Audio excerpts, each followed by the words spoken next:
everybody for coming, and thank you for being here tonight. I'm Diane Robbins, the director at the Historical Society. If you've never been there, we're just across the alley. We've been in the community for over 100 years, but we hear all the time, "Oh, I've never been here before." So we'd love to have you visit the museum at some point. We're really excited tonight to kick off our Evelyn Seward speaker series with the Indianapolis Museum of Art at Newfields. And Stephen Sprouse, I will admit, I didn't know much about Stephen Sprouse until I started working at the Historical Society. So since then, I've just kind of been very engaged in learning more and more about him. So we're very excited to have this as our first speaker series. And I'm going to introduce Jared Anderson, who is our collection manager curator, and I will let him introduce our guests and tell you a little bit about what you see tonight. So thanks again for coming.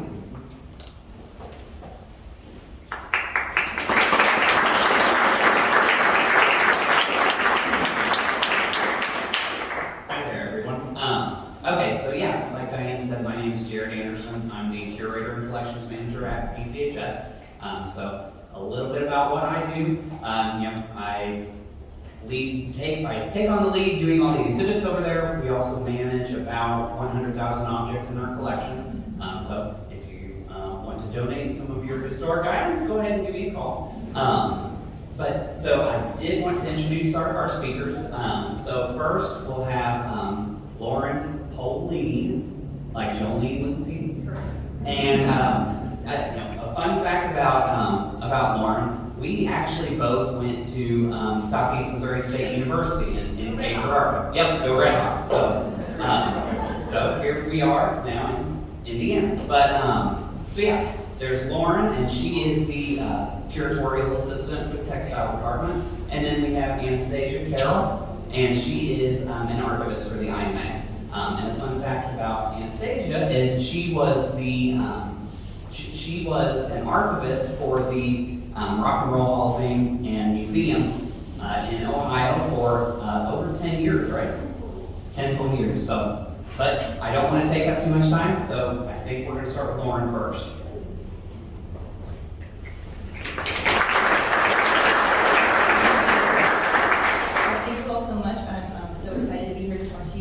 Stephen Sprouse, Indiana native and a Columbus resident, I can't say native, but a Columbus resident for many years. So I am the curatorial assistant for our textile and fashion arts department at the Indianapolis Museum of Art, and my job mostly entails acquisitions, research for objects, and also exhibition planning and implementation for that department. So I'm going to give you a brief overview of the exhibition that is currently on site here at Newfields, Stephen Sprouse Rock Art Fashion. And that will be at Newfields, open to all guests with admission through April 2nd is when we will close the exhibition. So it's been up since July. We usually only run our textile exhibitions for about 9 months due to light sensitivity issues because the textiles are very fragile and the dyes are very fugitive, and I'll get into it a little bit later in this talk, but Stephen Sprouse used some very interesting materials and some incredibly bright colors, which I am modeling today. He's a big fan of day gloves, so I had to pull out the barbecue blazer for you this evening. Get started here. All right, so a little bit about how we got the collection at the Indianapolis Museum of Art. So in 2012, the curator, who has since retired, our curator is Neela Paydar, and she has worked for the institution for 30 plus years. She was doing an exhibition of American designers, specifically Indiana designers, that involved Norman Norell, Bill Glass, Halston, and Stephen Sprouse. Halston and Stephen Sprouse were somewhat contemporaries, both working in the 70s and 80s, but Sprouse is the youngest of those group of designers. So in preparation for that exhibition, which was called An American Legacy, Norell, Glass, Halston, and Sprouse, she contacted the Sprouse family, because we did not really have a robust collection of Stephen Sprouse in our permanent objects. So she talked to Stephen's mother, Joanne, who lived up in Michigan at the time. She was incredibly excited by the prospect of Sprouse's material being on exhibition, and was able to help us acquire some pieces, talk to some people get her in contact with some friends who knew Stephen in New York and was able to help us acquire some pieces. And then Lienhoop basically just kept in touch with Joanne for the last 10 to 15 years. And so when the time came for the bulk of Stephen's archives and studio output that was in storage, when the time came for that to go to an institution, we were near the top of the list. We had a really wonderful rapport with the family. So in 2018, late 2018 and early 2019, the family gave a large group of Stephen's work to us. More than 10,000 items that includes fashion, so actual wearable items, sketches, VHS tapes, Polaroids, press clippings, all manner of media, which Anastasia will talk to you about a little bit later, but it's quite a lot of material that we are still frankly going through. So I have some job security for a while. So basically what I'm going to do for you this evening is give you a walkthrough of the exhibition. So I'm starting in here, which is our title graphic wall. And one of the great things about having all of this material that was given to us by the Sprouse family is the access to some of these great images that you see on this title wall, and hopefully it's visible for you. But this is blown up, 10-foot tall, Debbie Harry in sunglasses, and all of these images are from the Polaroid collection that we were given from the family. Some, I think, from a few other places, but it's largely pulled from our group of archival materials. So for the title wall, we wanted to emphasize not only the wonderful material that we had in the archives, but also some of the colors that Stephen was really known for using. So we have these great pops of Dayglow greens and oranges. And so it just really wraps around the entire corner of the first floor of the gallery space and draws people in. And then in the exhibition, we go into a sort of vestibule space where we also wanted to highlight some of the, for lack of a better term, vibes of Sprouse and his sort of artistic output over his career. We use some of the graffiti motif that he is really, really well known for in his high fashion line. So we basically took that print that we had from bolts of extra textile fabric, which is also part of the archival gift, part of the family gift, and then blew that up into large-scale wall vinyls. We added some wonderful self-portraits, selfies of Stephen, and then added rope lights to really give it that sort of downtown New York club feel that he was really well known for during his career. We also have a selfie station right there, so that mirror you can stand in front of, and behind you, you take a picture, and the title graphic, the Sprouse Rock Art Fashion, is backwards when you're looking at it in person, and then when we take the selfie, it shows up in the appropriate format for you and your friends to take a picture.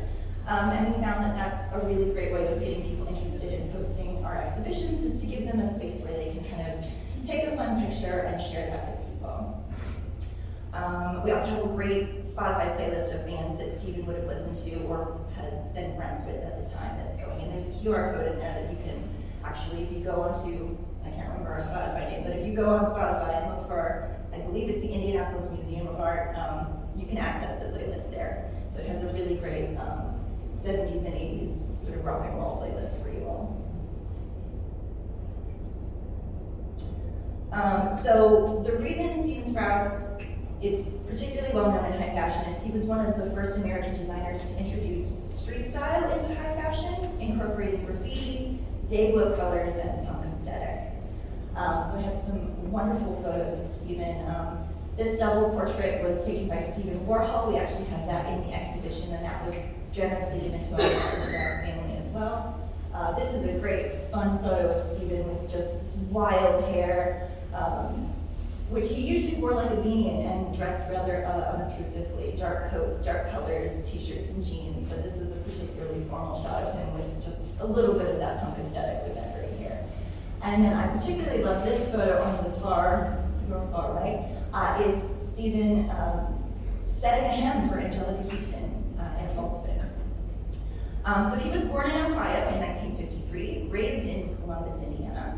And he was a very creative child. So his brother Bradford told us, as we were working with the family, he recalled him constantly drawing, having a marker always in his pocket, doodling on everything. And his family were particularly supportive of his talent, including an instance where his his father took him to New York when he was 13. He met Norman Norell, and then also later interned with Bill Glass, who was also one of our Indiana designers.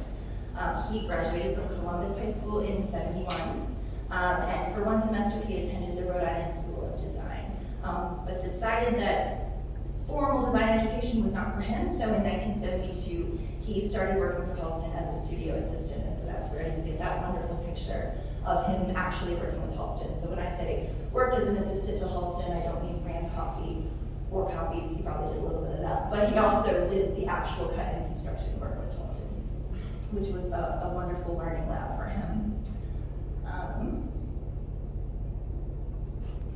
So in this space in the gallery, we talk a little bit about how he launched his early career, and I love this shot of Debbie Harry right there. You see in the far left, there is a very, very similar dress that we now have in our collection that was given by the family as part of Stephen's studio holdings.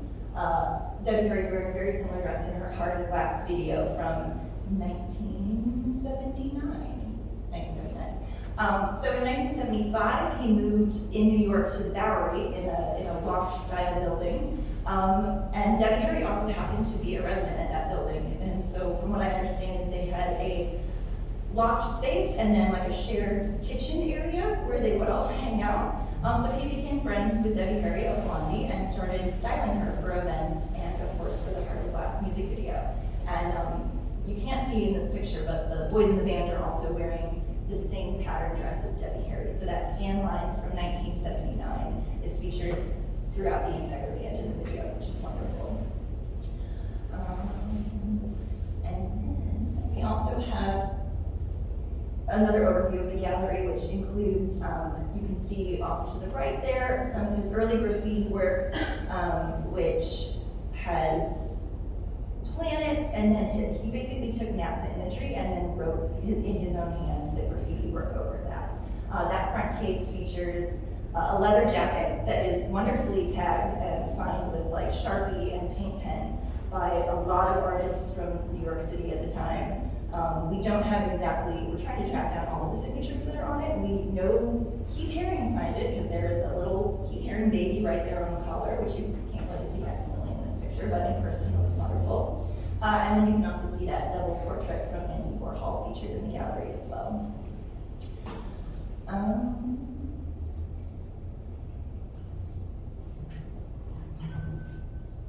That's too small. Sorry about that, guys. There we go. Speaking of Andy Warhol, this is another shot of the opposite side of the gallery, and you see in that far right corner we have the camouflage print, which was actually a print that Andy Warhol did. And since Sprouse and Andy were very good friends, ran in the same circles, hung out at the factory, knew a lot of the same people, Sprouse asked Andy Warhol and the group in '87 after Warhol passed away, who was running the estate, if he could use Warhol prints in his garments. And so he was granted permission from Andy Warhol and his business partner. And so we have a suit, a men's suit jacket, a woman's dress, all in the same camouflage print. And then if you see that very strange dinosaur-looking material in the middle, that is also the camouflage print. So it was basically screen printed onto a piece of thin fabric with acrylic paints, and that acrylic paint gave this textile a lot of body. And so all of those camouflage sort of squiggles were cut out and then tacked onto the base camouflage draft. And so when we first received this collection from a couple of storage spaces, one was in New Jersey and then a few were in Michigan, we were just opening boxes because we actually didn't really know exactly what we had. We had a rough list and very few pictures, but we opened these boxes and it was just sort of, it looked like crepe paper, like a children's birthday party that exploded in a Rubbermaid tub. So we weren't exactly sure what we were looking at, and the reason that that garment looks so wonderful on display now is because our conservation department studied the materials, studied what the acrylic was used to stiffen the fabric, and was able to basically flatten what was a mass of crinkled paper and to turn it into an incredibly wild garment. This particular garment was obviously not for retail sale, but was designed and created. And we have 4 or 5 that are similar cuts, but shorter, longer, different sleeves, different hats. So a lot of the things that we know of as Sprouse material that we've seen in magazines or in runway, there's so much more that we have that is just people have never really seen before. So that's one of our great examples of, you don't really know what you have until you dig into all the boxes. There we go. So this corner of our gallery is dedicated to Stephen Sprouse's collaboration with Keith Haring, who was also a contemporary of his, also very into the graffiti and downtown aesthetic of New York City in the 70s and 80s. Stephen was an admirer of Haring. They both knew Andy Warhol, and I think met through Andy Warhol. And so this line is all from 1988. You can see in the middle there's sort of like what looks like a portrait. That's actually a flat textile, and it has a Dutch print from the Bible, from a Dutch Bible. And then Stephen took that and changed it into the Dayglow colors, and then Keith Haring overlaid acrylic and then did his sort of graffiti squiggles over the top. So it was really an interesting collaboration between the original print, the unusual coloration that Stephen put on it, and then the squiggles from Keith Haring. And then one of the things I love about this collection, and this is just a great example of it, is this is the mannequin as we see it in the gallery, with the turquoise sequined pants and then another version of that fabric in a slightly different colorway. But one of the things that I'm doing and that we will continue to do is to create ensembles from some of the material that we have in these boxes. And so we look at lots of things. This particular photo is from a photo shoot. I've been scrolling through runway images, runway footage from the 70s and 80s, which is very grainy and not particularly well lit, but we do what we can. So one of the goals for this exhibition was to really realize full head-to-toe dressing, which is one of the things that Sprouse was known for. He would create shoes, hats, full matching ensembles. And so I love that we were able to figure out, right down to the necklace that our woman is wearing, is also on that model from that photo shoot. So it's really gratifying when we're able to kind of solve those puzzles and put those together. And I spend a lot of time in the Anastasia Archive working on that and just going through slides and magazines.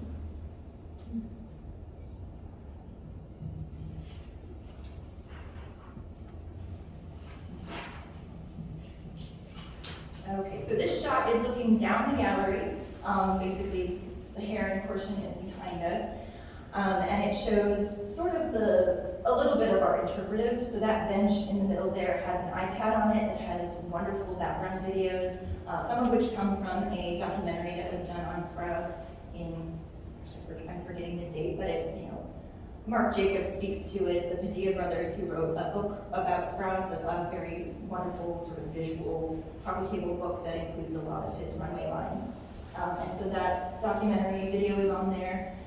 And then it kind of gives you a good visual scope of how large this space is. This is one of our special exhibition galleries where this exhibition is, and so it's a lot more space than we're usually afforded for a textile exhibition. So we were really able to pull out all the stops, mostly because we had so much material gifted to us, but also because we were allowed the space for this particular show. So we didn't really have to make any hard cuts, which is always troublesome because we love everything. So this platform really digs into one of the other aspects of Stephen's career, was a lot of going out attire, nightclub attire, party wear. And so the three ensembles on your left, the really bright yellow, it's probably hard to see in the image, but it's kind of like a fuzzy material, and then that very bright pink suit. We're all particularly suited to going into a nightclub in the 70s and 80s with that ultraviolet black lights that would be in the club, and the club lights and the strobes. And so all of those do some really interesting things under different club lighting conditions. And I have a very short video here that is in the gallery and kind of shows you what I'm talking about. So we've got Dayglow colors in the pink, and then we actually have a fluorescing material in that sort of fuzzy dress there on the left. So this is what it looks like under black lights. Pink shows bright orange, which I wish my coat did, but I don't think it did. And then the fluffy dress actually holds that UV light from the black light and then slowly starts to fade. And that was also a really fun one to find because part of our processing is basically taking everything out of the boxes, laying it on large work tables, and then when we were done for the afternoon, we covered them in clean white sheets so that you didn't get any dust on them, and we were able to keep them safe from light. So we had the gallery lights on because we were working in an empty gallery space, and we shut the lights off and started to close the door, and we just see this very unusual, unearthly glow coming from a sheet, and we're like, well, that's something we should check out. Cool. And then we, of course, have a wonderful conservation and science department at the museum, and we were able to be like, what is it? But that was not something that we knew of, and we also actually have bolts of extra of that fabric too. So we are able to do testing and things without actually damaging any of the garments. That very unusual material. That's just going to start the video. There we go. All right, so these are two other lines. These are from the early 90s. Very glittery, also very clubby.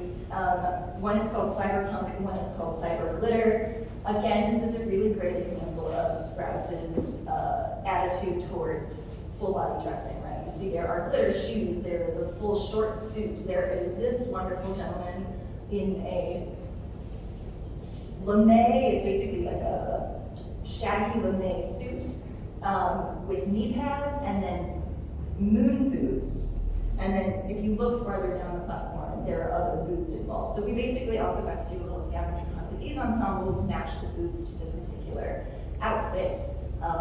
And to do that, we used some of the sketches that we were able to get from the archival material, sometimes runway, but it was always really fun to kind of make these connections and fully realize some of Sprouse's sketches in real life on mannequins. And again, all of this was very club-oriented, very party wear.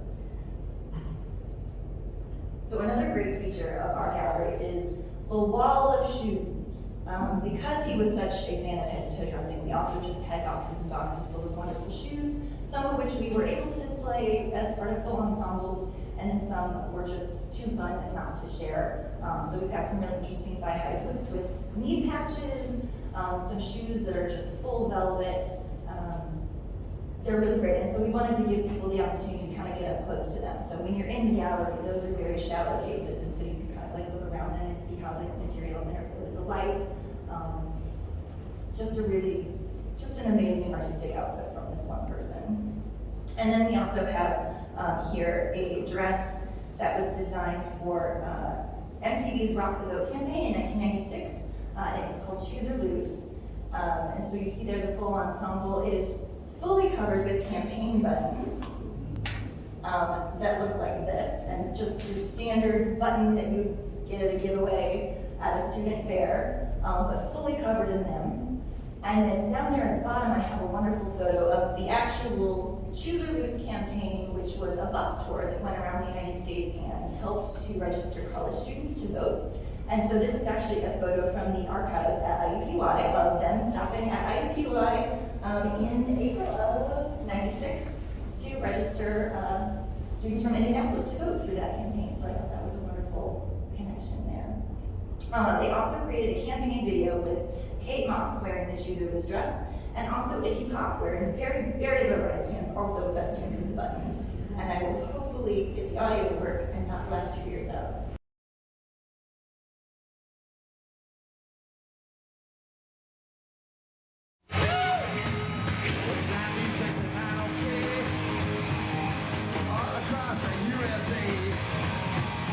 Iggy, you gonna vote? Yeah. Choose or lose.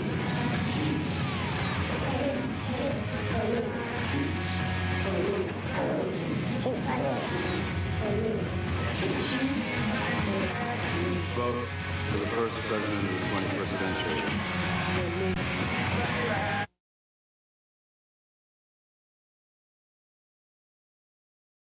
Of course, Stephen popped up at the end wearing a beanie, also festooned with those wonderful Choose or Lose buttons, which was fun and kind of unusual for him. He was not really big in the spotlight, but it's kind of a wild commercial, and it really went along with And it worked clearly because we've got students from IUPUI registering to vote.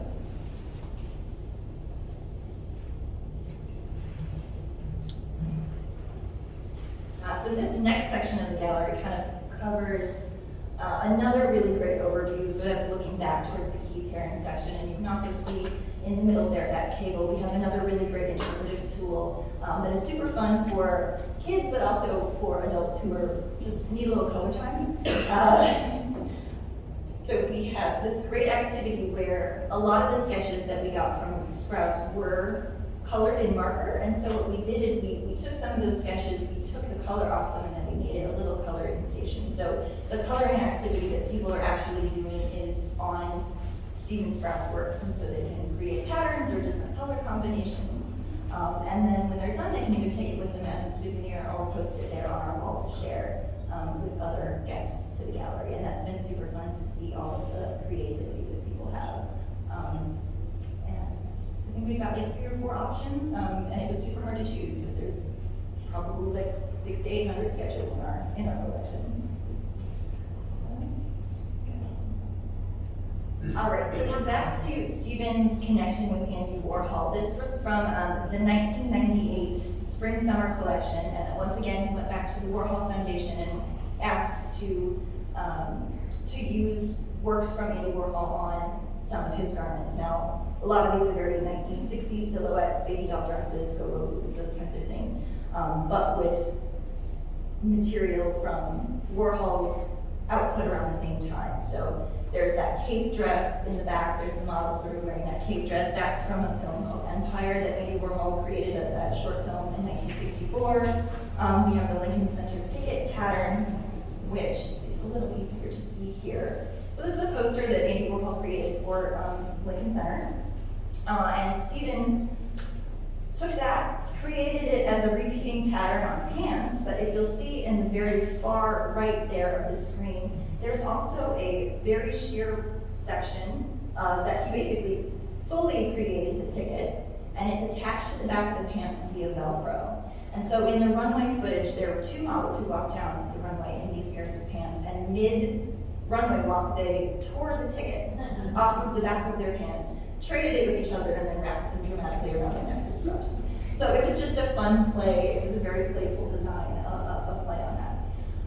So the wonderful thing about the detachability and Stephen's use of unusual materials, including Velcro, he is one of the first to kind of incorporate that into garments,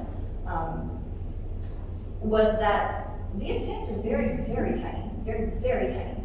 So tiny, in fact, that if you'll see that that mannequin, we had to do a lot of mannequin modification for a lot of the material in this show because they were sample size, they were model size, and you can't really order mannequins in model sample size from the 80s and 90s. So to make these pants look like they do, like they fit on an average size human, we basically had to do a little mannequin chop shop. So our poor friend over there does not have any rear. And the reason we're able to fit the pants around it and make it look so seamless is because we have the benefit of that ticket flap that kind of covers that modification. So this is a really extreme example of some of the mannequin modification that we had to do. But any mannequin that you see in the show that has shoes, we had to change the way that those mannequins are mounted. Mannequins are usually mounted through a pole in the foot, and that is what secures them to the deck.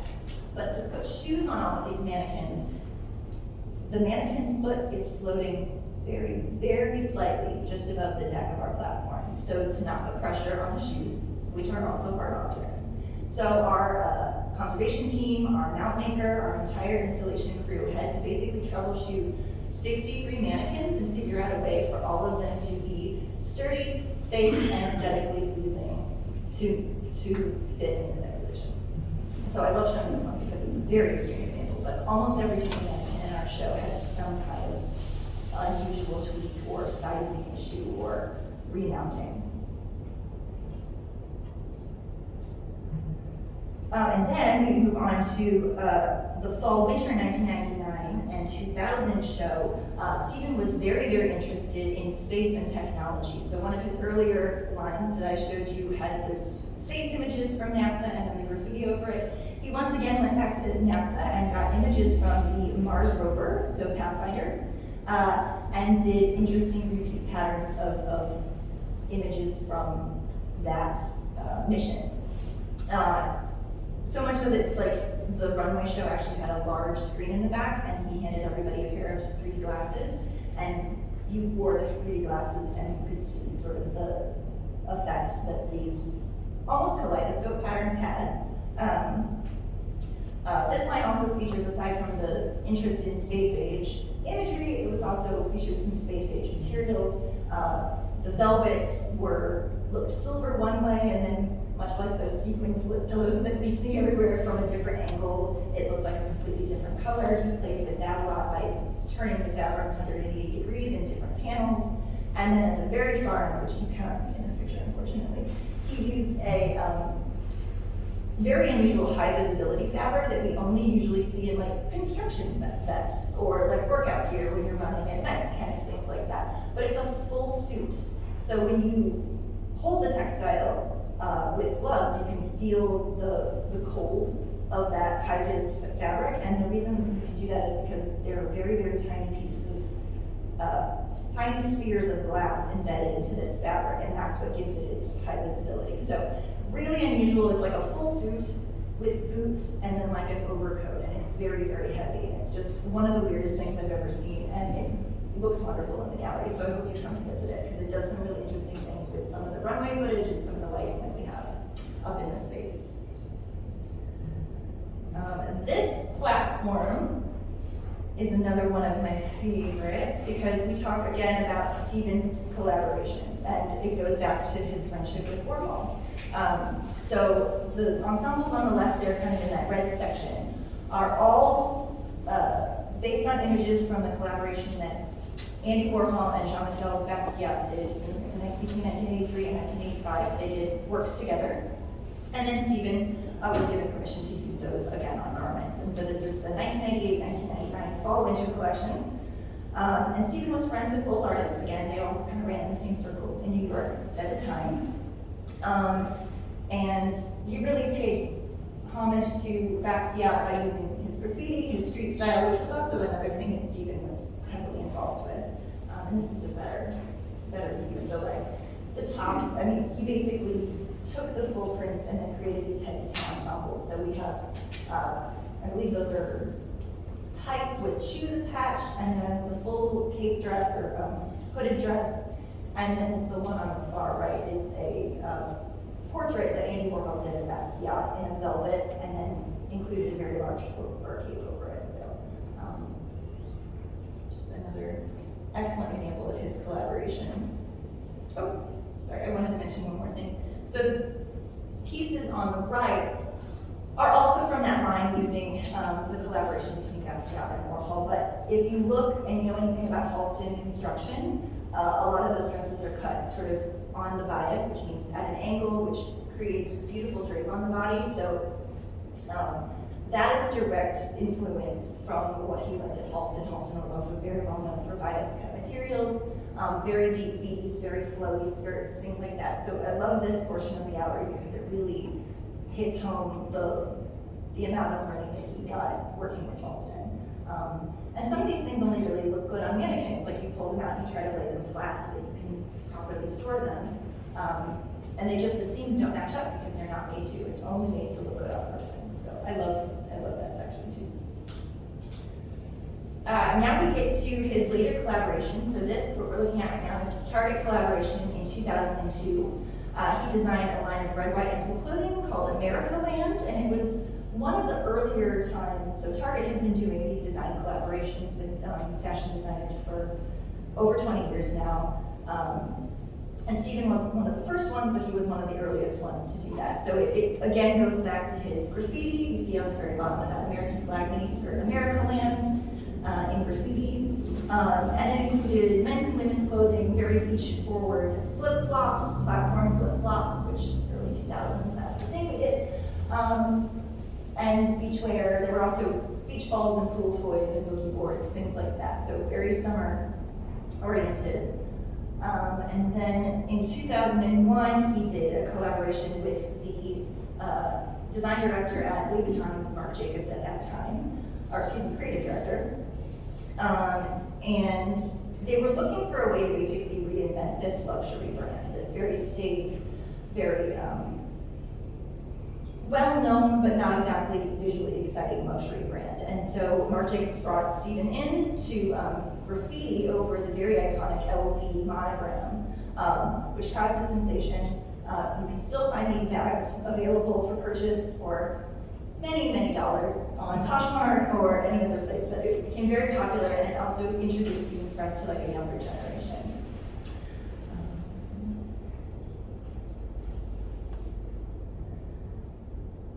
In 2003, he also did some collaborations with Diesel Jeans and a Knoll, which is a textile, specializes in furnishing textiles. So he did a little graffiti motif with Knoll as well as a furnishing textile. But in 2003, those were his last works. He passed away in March of 2004 in New York City. He was only 50 years old. And we have so much material from his work as an artist and a designer, and since he passed away only at 50, who knows how many other wonderful things he could have created. But I'm going to leave you with one of our curator Neely's very favorite pictures of Stephen, very punk rock, and then also the exit vestibule of our exhibition, which again includes some of his sort of wonderful graffiti work, really fun road life, another opportunity for people to kind of like take a minute, think about what they just saw, take a wonderful photo, enjoy their day. So yeah, I will pass that on. Thank you so much.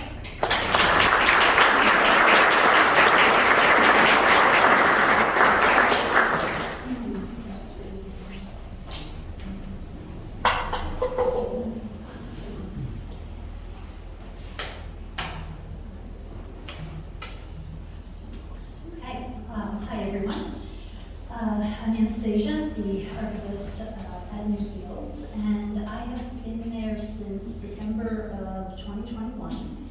And I like to think that the Stephen Sprouse Archives is part of the reason I got the job, because as Jared said, for 10 years prior to moving here, I had worked at the Rock and Roll Hall of Fame, which you may know, Stephen was, he helped design the costumes and mannequins when the Rock Hall opened in 1995. He also designed some of the staff uniforms. So prior to 2021, that was really, like, I knew the name Stephen Sprouse, but it was only in his connection to the Rock Hall. I really did not know anything about his amazing fashion career. So, as Lauren said, the bulk of the collection came to us in 2018. And actually, I forgot, I wanted to just give you a tiny bit of backstory about the archives at Newfields. So the museum is celebrating its 140th anniversary later this year. The archives, however, was only formally established in 2010. And we are a small but mighty team. It is really just me and my boss, the head of the library and archives. And the reason the archives was able to be created as its own department is thanks to the Miller House. When the Miller House and Garden property was transferred to Newfields, we also acquired all the archives, which includes blueprints and correspondence and so many wonderful, things.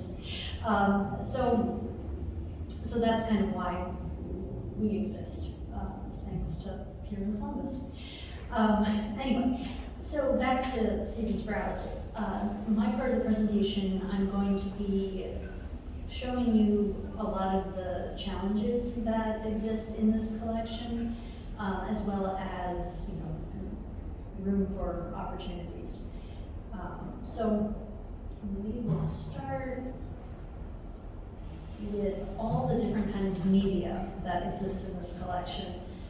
This slide is just several formats. I think there are at least 8 different formats of audio and visual material found in the collection. The one in the middle in particular, I think, is interesting. It is open reel video, which is what TV studios used to use back in the day. And the label says, it's a Warhol related, I think runway, anyway. It's a challenge because we do not have the equipment to play these reels. And one of the most important things about preserving audio and video footage is that you don't want to just play these to watch, to see what's on them. You basically have one time to play the film or the audio, and you're supposed to digitize it while you do that, just in case the tape breaks or there's something wrong with it. So when we were getting ready to open the exhibit, we were able to digitize 4 VHS tapes, and we discovered 3 of them turned out great. The 4th, though, you can't always trust the label that is on these tapes because you don't know, somebody might have recorded over them.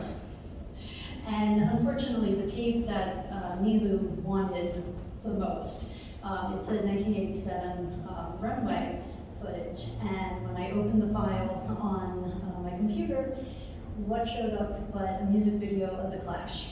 And it turned out that the entire tape was just a compilation of music videos from MTV or similar, TV stations. And, did Stephen create this as inspiration, possibly? Like, just my quick scan through the contents, it didn't reveal anything that made sense to me. So it might have just been one of those homemade, here's a tape, let me quick, make my own copy of this video.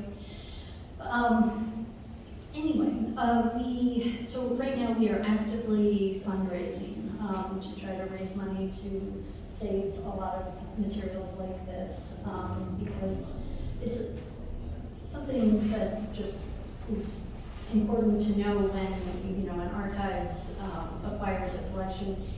It rarely comes with money to support the processing. And as I said, it's just me and my boss, and if I was to do this all myself, we'd probably have to close the archives for a year, and, it's not good.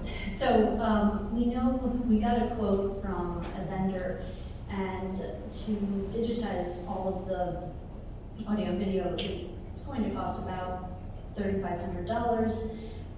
Items like the zip drive that you see down in the corner, that's from the late 90s. It may already be too late to save the contents because,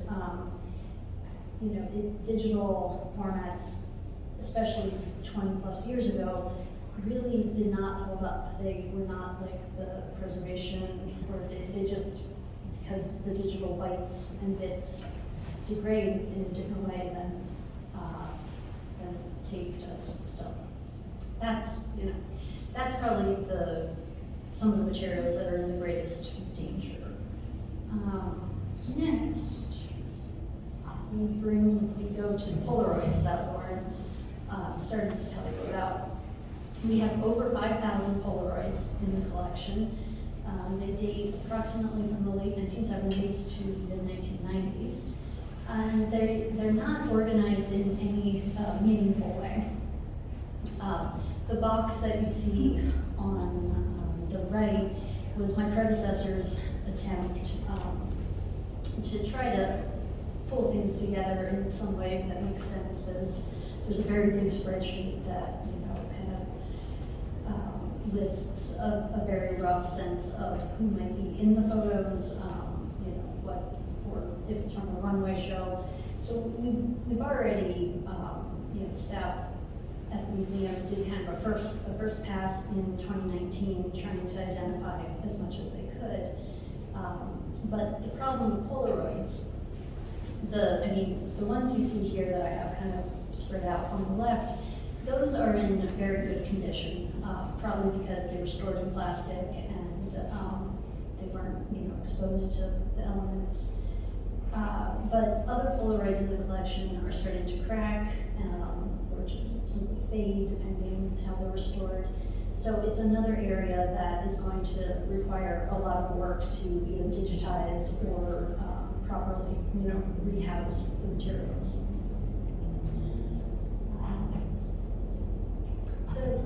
other bit of backstory, in 2009, the Deitch Gallery in New York City, they put together a 2-month-long, full-scale exhibition using things from Sprouse's archive. So that while it was still in his family's control. And anyway, they created this giant wall that measures about 10 feet square, filled with Polaroids.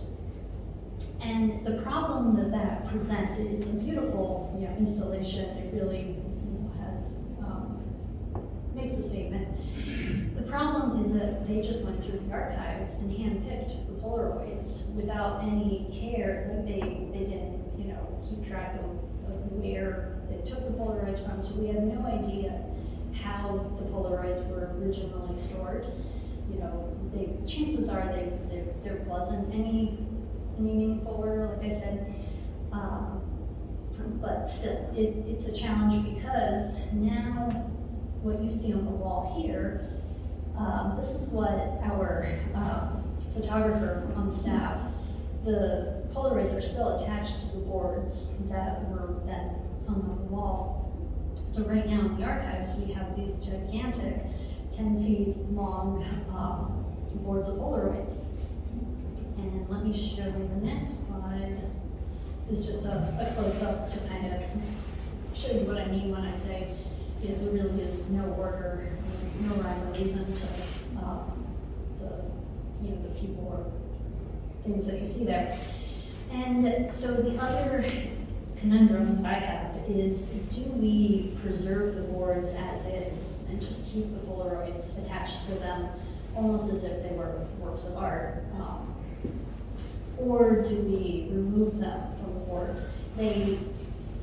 They're only attached at the top, so they kind of flap when you move them. It's a precarious situation just because I think one has fallen off, so I had to put that in a folder just to make sure it stayed nearby. But yeah, so it's just another challenge, as I like to say. And I don't think I really mentioned as an archivist, one of the things I've learned in school is the concept of original order. And with most collections, you want to keep things in the same order that you got them, because it just shows the evidence of the creator, and you don't want to mess things up, so to speak.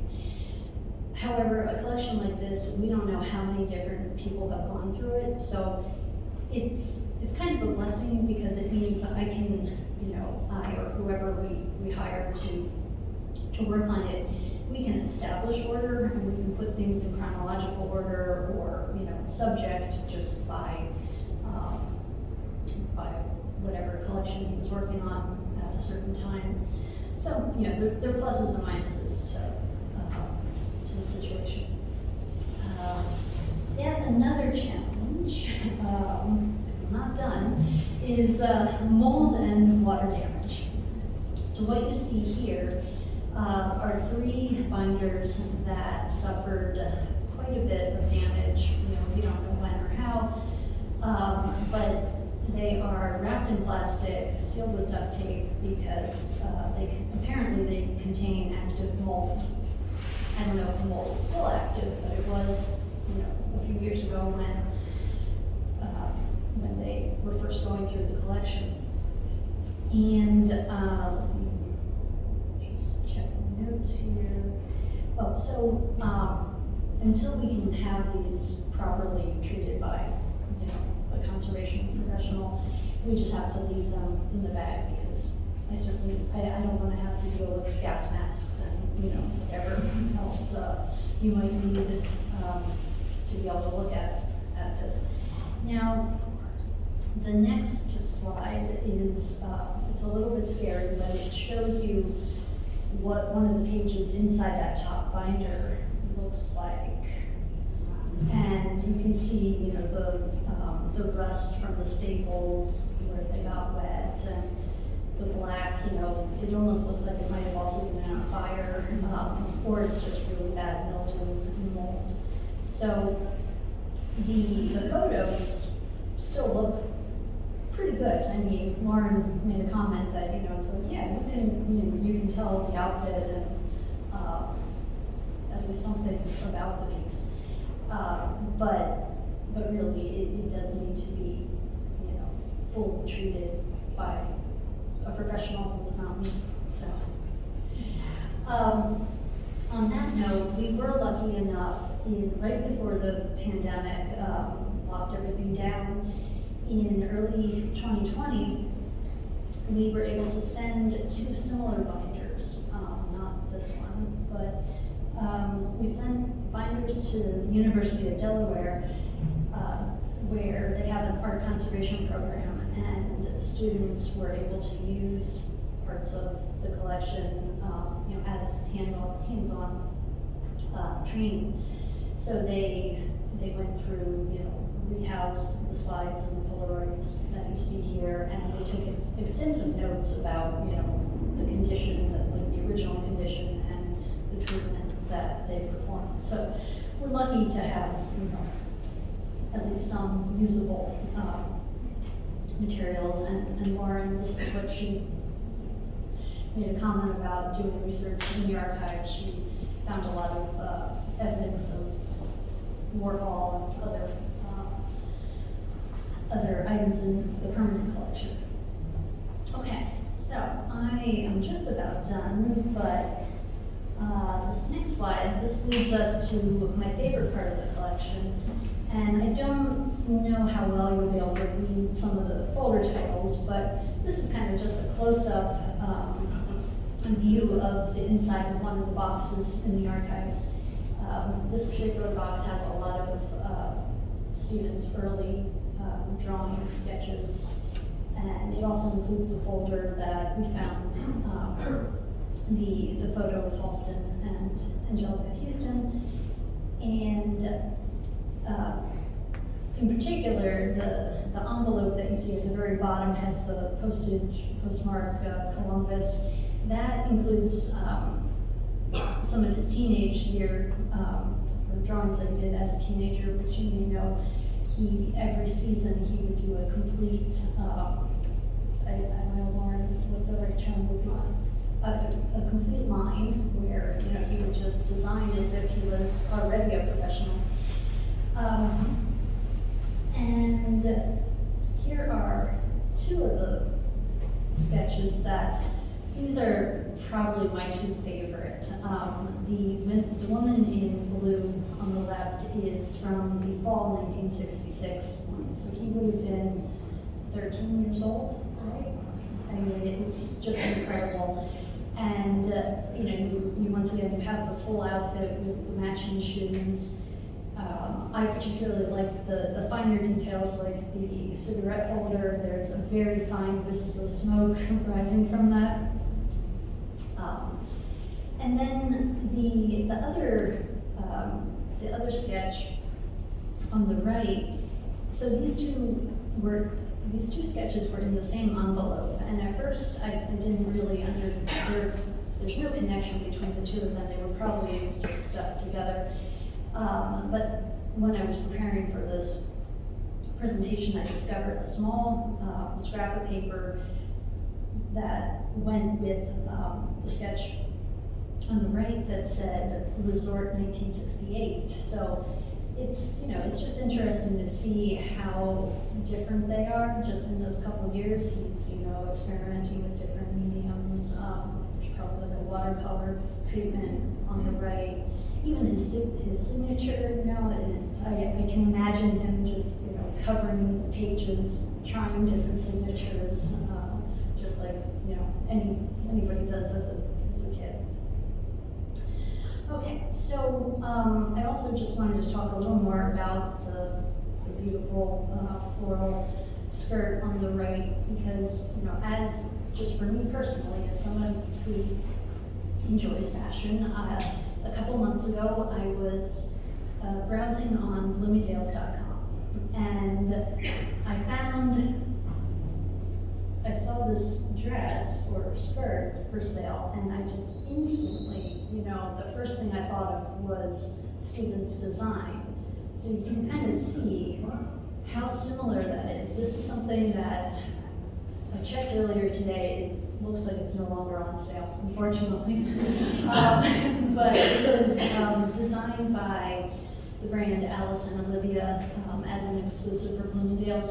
There's, as far as I can tell, absolutely no connection between this, skirt and Stephen's. There's no chance that they had access to his archives and would have seen his sketch. But what it kind of inspires me, because it gives me hope that if I can, find the means to make this collection available, who knows what kinds of, future, current and future designers might be inspired, if they had access to the archives.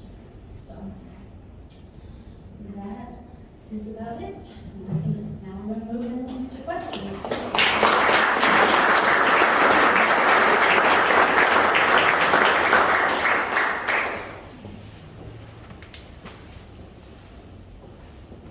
We are happy to answer any questions you may have.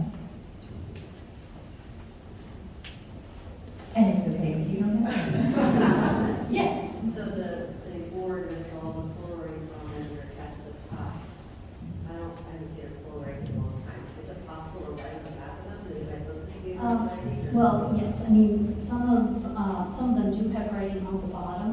It's not typically not the back. The back is like the black, correct. So there are some that have labels, but they're either faded, smudged, and Lauren might know better than I do.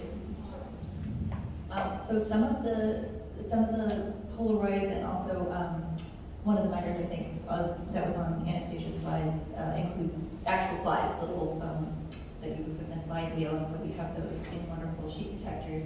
And they do have like notes in the margins there, but from what I have found, not that I don't trust who has ever hand dated those, but I'm finding conflicting sort of information. So a photo that was taken in, say, fall, winter, 83 versus a similar garment, and of course I'm working with things that are an inch by an inch.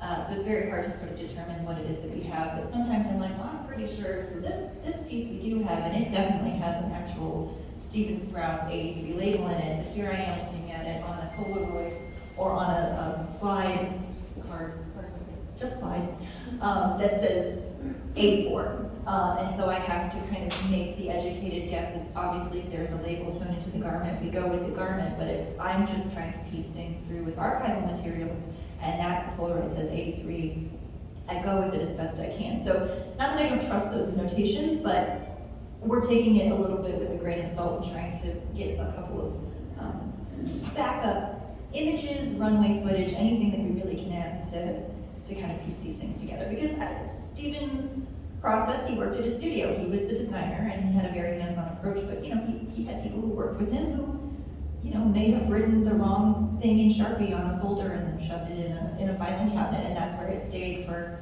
30 years until we got it in a box. So we try our best. While you're thinking of your questions, I see hands going up, which is wonderful. We do have a special guest here.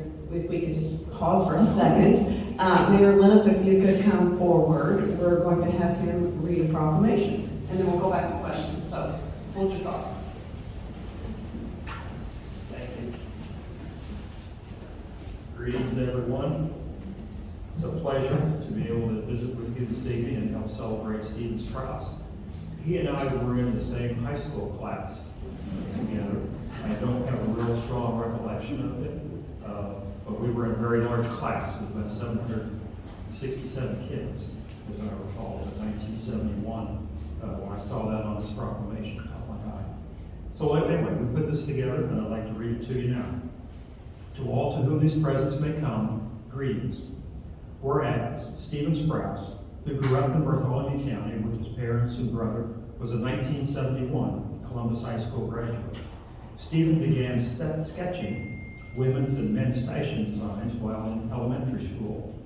And whereas after graduation, Stephen began to make art, music, and fashion connections in New York City, beginning his rise to prominence in the art and fashion industries.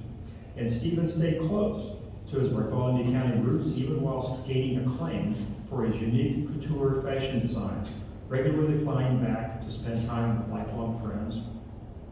And whereas Stephen's talent was quickly noticed by world-renowned artists, designers, and musicians such as Andy Warhol and Debbie Harry, and whereas Stephen became well-known and beloved for his mix of uptown sophistication and a downtown rock and roll sensibility. To Stephen, the worlds of music, fashion, and art were intrinsically linked. Stephen was able to open his own 3-story business in New York City, selling his 3 separate collections that varied from affordability for all to one-of-a-kind couture pieces. Stephen Sprouse was officially a successful and in high demand fashion designer. And whereas Stephen, through Marc Jacobs, caught the eye of fashion house Louis Vuitton for his signature graffiti style and created some of the most iconic designs. In 2006 and 2008, Louis Vuitton reissued Stephen Sprouse's designs, selling out almost instantaneously. And whereas Stephen, after the 2001 attacks on the World Trade Center, designed and launched another of his most iconic collections with Target. This collection was overtly patriotic, reflecting Stephen's own patriotism and his personal devastation after 9/11. And whereas today, the Bartholomew County Historical Society, along with Newfields, celebrate the creativity, genius, and talent of Columbus's own Stephen Sprouse, we also celebrate his roots, growing up in and love for Bartholomew County and its residents. Stephen's legacy will always live on in the fashion, art, and music worlds for future creatives like him to discover. Most of all, Stephen Sprouse's legacy will live on in our local history as one of the most influential and creative people to have ever called Columbus home. Now therefore I, James Lienhoop, Mayor of the City of Columbus, do hereby proclaim today, February 21st, 2023, as Stephen Sprouse Day. Thank you.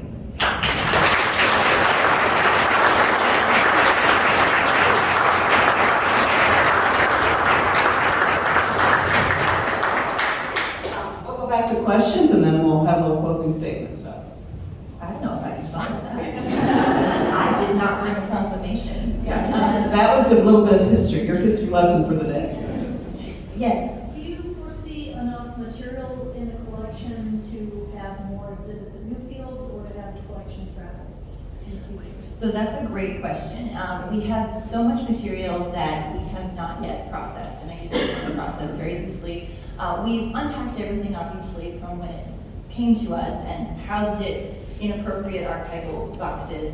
But there's a process that we go through at the museum called accessioning, wherein we formally take an object into our collection, and that involves more intense cataloging, a lot of research, and then we're trying to do it in batches, basically. So the collection is very large. The capacity for travel is complicated because of the cost that is involved in that. So I mentioned in my part of the talk, the mannequin modification. So all of the garments are very small. It's very difficult to properly display fashion in a way that is safe and fully supports the items. None of this is crazy old. It's, you know, 70s, 80s. I think the earliest thing we have is probably 70, 78, something like that. But, you know, it's fashion that was not meant to last in perpetuity. It was also stored in perhaps not the best ways. It's materials that frankly are a little problematic. Stephen, thank you very much for that. So it's a little harder to travel things because of the way in which museums accession things is we basically, when accessioning objects, say that we're going to take care of this forever, essentially, or as long as we possibly can. Doing anything like making a traveling exhibition of textiles is problematic because the more you display it, the more you put it out on loan, the worse it actually is for the lifespan of that garment. So it's not out of the question, but right now we are mainly focusing on processing the rest of the collection. So the slides that I showed you, it's 63 mannequins plus some accessories and things, and for the 2 to 3 years, we were really focused on processing the amount of material that we needed to do that exhibition. And obviously, for things where we had a lot of material, like the 1998 NASA, we didn't just accession, you know, the 6 pieces that were on that platform. We accessioned all of the things in that 1998 collection because we were already doing the research, etc. But there's still quite a bit to go. So that's our main focus right now, but not out of the question, just not anytime soon. Yes? So, am I understanding correctly? This is a guy that really no one's ever really studied, or kind of, his stuff is just kind of, when he died, just kind of disappeared, and he was, and so kind of as a cultural figure, as a person studying fashion, it's just kind of talk about this. I would say that, I guess was the object. he was well known in certain circles. He was certainly well known in fashion circles. He was certainly known in rock and roll circles. And he never really went away per se, but he would cycle in and out of fashion. He was a media darling. I think there was some quote, someone quoted, every 5 years New York rediscovers Stephen Sprouse. He won some awards early in his career. He made a huge splash with his first runway show. He was able to open, as the mayor said, that 3-story boutique that had 3 different lines with 3 different price points. He was an incredibly gifted artist and creative. The business side in fashion is always really complicated. So he wasn't really able to sustain a long-standing business. He would go bankrupt, his businesses would go bankrupt, and then he would try again a couple of years later. So he wasn't not well known, but I don't think because he was as commercially viable, or frankly, his materials that he used were rather luxury, so his price point was rather high. So he had a very downtown kind of pop rock sensibility and very uptown price point. So he was a little less accessible. Therefore, I just don't think his name got super far out there, but he certainly studied, known, obviously, the 2001 Louis Vuitton and then the reissuing. His name never really went away. It's just, certainly I hadn't heard of him until we got the collection, and it's important to know him kind of in the pantheon of Indiana designers. But yeah, I would say people in fashion circles certainly knew of him. Yes, and I just wanted to add, most fashion archives are not publicly accessible. Where they remain kind of in the corporate world, like locked behind doors, so to speak.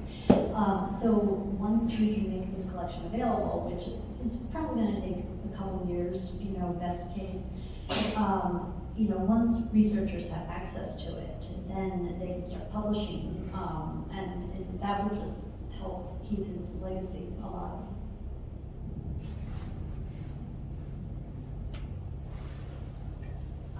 Person in the back. Has any of your research involved contacting any of Stephen's contemporaries who are living, or any of his collaborators' estates? So we did, for the exhibition, reach out to the Padilla brothers, which I mentioned, published that book. Neither was in contact with some of the people who helped organize the Deitch exhibition. When press started coming out for the exhibition, we did get some phone calls from people who knew Stephen at the time in New York and were excited about the exhibition, and were like, well, I have this and I have that. So a few of those things have come out of the woodwork, but we haven't really done a wholesale sort of reach out for that kind of research. We did contact, I know there are several models that he worked with frequently. We were in contact with Debbie Harry and just let her know that we were doing the exhibition, and she was essentially the front woman for a lot of our title graphics, a lot of our posters, things like that, because it's such a wonderful, that Polaroid is such a wonderful image.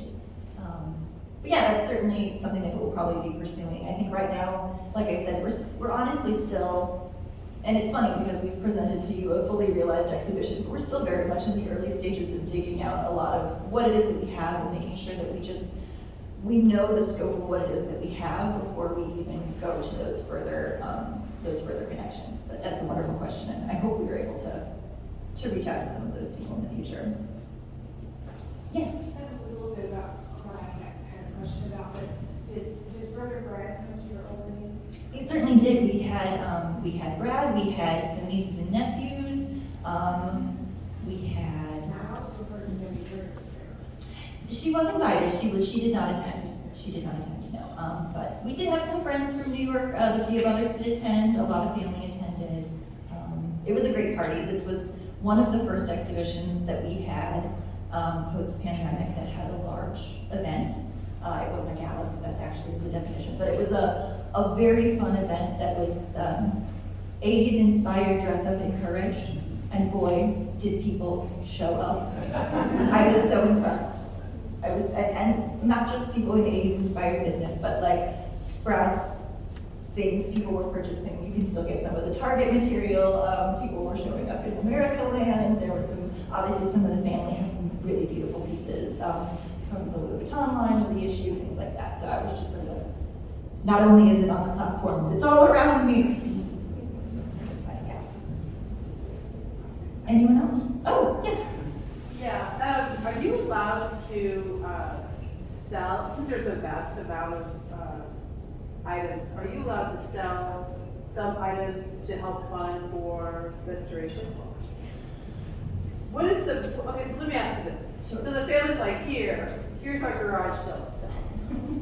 You know, we got all the good stuff, you know, here's the stuff that, you know, that's great stuff, but, you know, still you gotta go through it. Are you allowed to do that? So you could. So museum ethics would dictate once someone gives something to us as a gift and we officially accession it into our collection. It is, and we are a public not-for-profit research institution. So, so no. We occasionally do de-accession items, and it's generally, we have, like you said, many duplicates, and we will sell them at public open auction. But the funding from those de-accession pieces can only go towards the care and maintenance of collection pieces. We don't have any plans to do that with Sprouse. It's such, because he is an Indiana homegrown designer here, and because we have kind of committed to being his archive of his professional works, it actually behooves us to have multiple versions of certain things.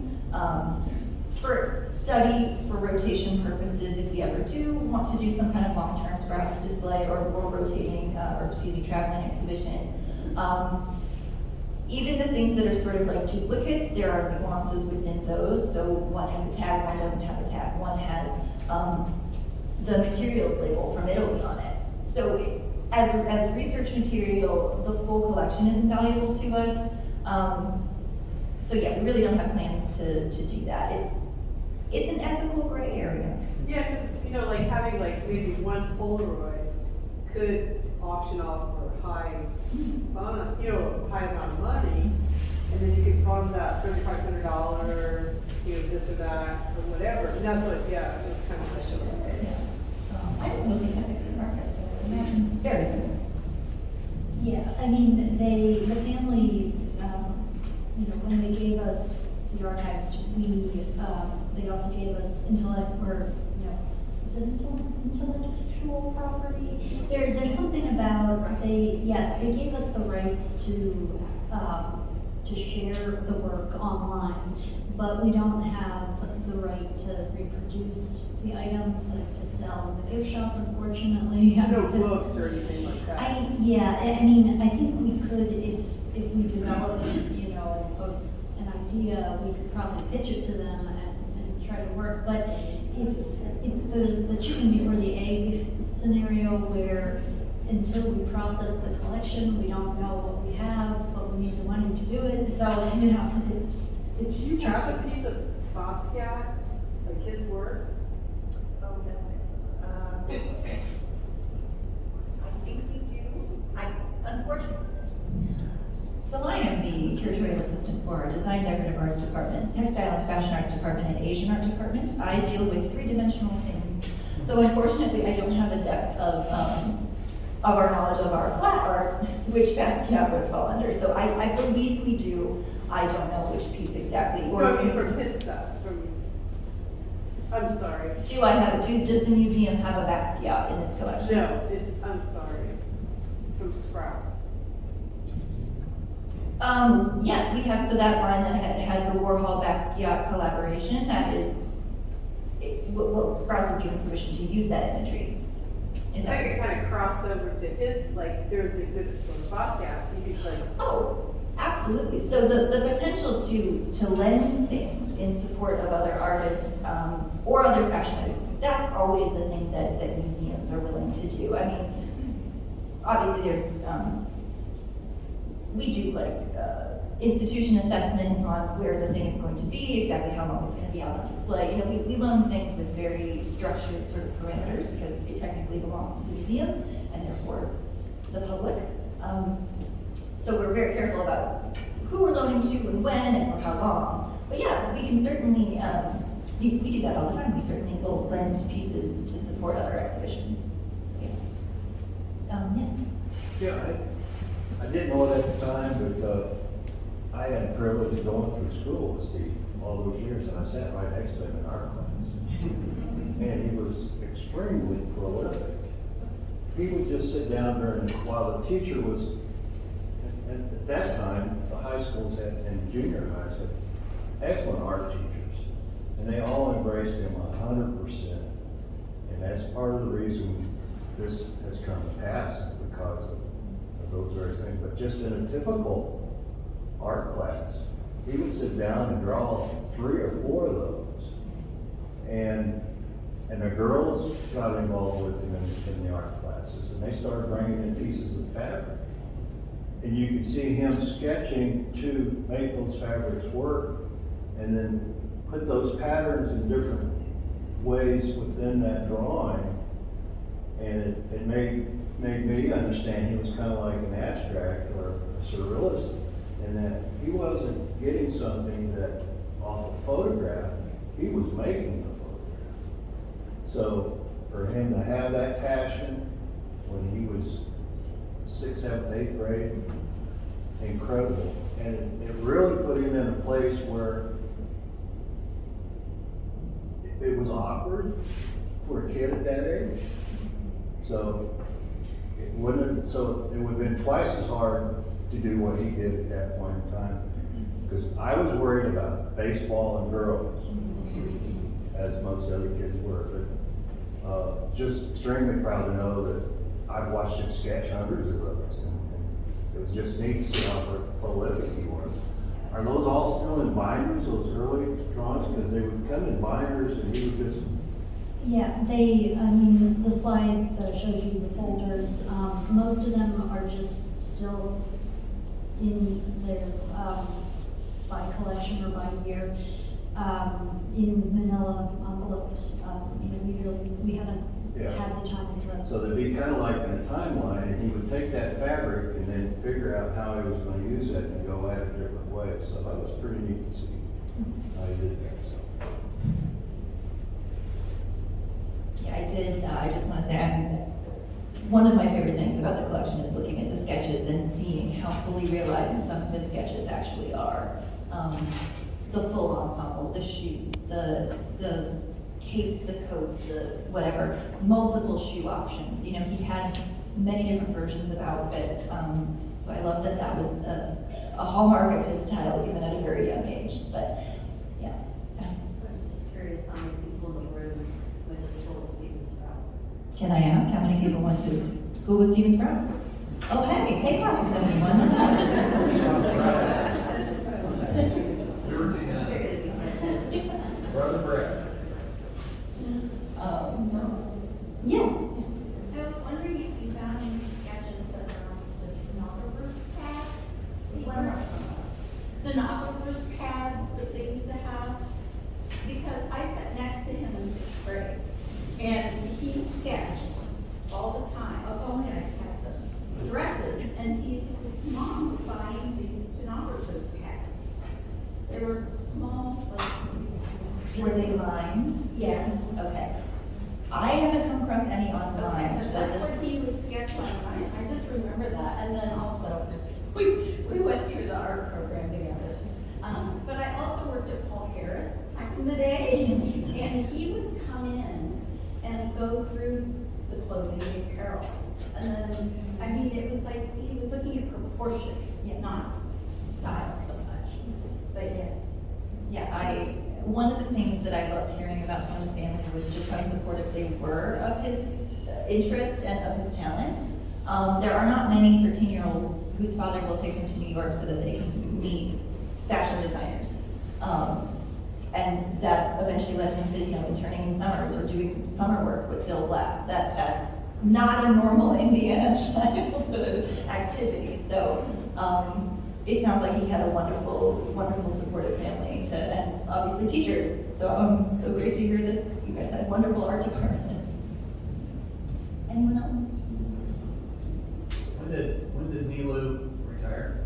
Just recently, so just in the new year, her spouse took a position in Washington D.C. No, I just texted him, and I told him how grateful we are that she did what she did and worked with you. Honestly, it's been a wonderful 4 years of just really digging into this collection. She's super passionate about this. It's, I think it's one of the crowning achievements of her career is this wonderful collection. She was able to bring this Indiana designer home to Indiana, where we can appreciate him, where we can share him with everyone else. So that's lovely. Thank you for. And it took patience, right? It certainly did. Yeah. So she was. Say 10 or 12 years. Oh, the American Legacy Show was in 2012. So yeah, 8 or 9 years thereabouts, and just being in contact with her, Nilu was really excellent at noticing things that were at auction. And it was a Sprouse piece. She'd contact Joe and she'd go, Joanne, this would be great for the collection. And what do you think? And just really making sure the family was involved. And then, there's a level of trust. They basically gifted his studio output, a lot of his early works, a lot of his personal photographs to us. And so, so she gained a lot of trust there with the family, and we're very grateful for that. And hopefully we are going to do them proud here in the next couple of years, getting this collection process, getting our archives up and running so that I can continue to do my job. Anybody else? Well, it's been very interesting to listen to your questions and to you, Lauren and Anastasia, and the issues you have at your level, so you can imagine the issues we have at our level. But when you deaccession those Louis Vuitton bags, we will be the first in line to get one of them. I think there's multiple. When you find a sketch pad, you let us know, and we will take that into our local historical society collection. So put a plug in for ourselves here. We don't have a lot from Stephen Sprouse. When you leave tonight, I purchased when the Target line was released. So we did, I started in 2018, so in 2019 we did an exhibit. We have a permanent exhibit, and part of that exhibit is notable people. And Tammy Iorio, county historian, who's magnificent, we had a list of, which is pretty incredible in and of itself, 30, 20 people, and we narrowed it down to who would be recognized outside Bartholomew County, outside the state of Indiana, in the United States, and someone in the world. And Stephen Sprouse is one of our 11 notable people. So we have information about him. So when Target released his line, I got online and I'm buying Target, so we have a swimsuit, we have a top, we have a skirt. I think the skirt's an extra small and the top's an extra large, but it didn't really matter because it was going on a mannequin. But it went fast. So we're still trying to collect for our own local historical society Stephen Sprouse items. So if you ever have contacts or know of anybody, or he was your best friend and gave you a Valentine card, you don't want it anymore, you send it our way. We'll take it. We will take whatever Stephen Sprouse thinks we can get our hands on. So feel free to look. We have the yearbook where he has a sketch back in the back. We have the Target clothes you can kind of see as you leave, but it just, I think, is remarkable. Some of us don't know who he is, and some of us knew him when he was 12 and drawing on lined steno pads. So it's been a fun evening. We're very grateful that you guys came down and shared with us. If you haven't seen the exhibit yet, I'm sure this will stimulate your curiosity, and you'll all be up there before April 2nd. April 2nd. And can I do one more plug here? I have on our slide here, thank you to Nilu, our emeritus curator, and also to Amanda Holden, who is our senior conservator of textiles, who, without her wonderful knowledge and patience and care, we would not have been able to mount the exhibition as the size as it was, but Mandy also works with a wonderful team. So our entire installation crew, I want to shout out our beautiful exhibition designer, Laura Hushman, and our graphic designer, Allison Bowers, who helped really fully realize that fabulous day glow, bright, rope lighted nonsense that we were able to pull off because Stephen Sprouse's designs were so punchy and could stand on their own. So we were able to really overlay some really great imagery, and the whole team at Newfields was just spectacular. And I'm really, really pleased we were able to do this and share it with everyone. So Thank you. One, tonight when you go home, if you're totally bored or you just need something to do, get on eBay. See if you can find some Stephen Sprouse stuff, and if you want to donate it, you let us know. Or go to Goodwill. We had a board member who went to Goodwill, saw a belt, this has been several years ago before he was a board member, or we would not be happy with him. Saw a belt, bought it for like $5. He knew immediately it was a Stephen Sprouse belt, and whoever donated it had no idea that it was. And he sold it on eBay for like $300. So don't sell them. Donate them to the Montgomery County Historical Society. But anyway, happy shopping. Look for Stephen Sprouse. Now we're all going to be all charged up. Thank you again for coming, and thanks to all of you for attending our first Evelyn Seward Speaker Series. And with that, farewell and grab a snack on your way out.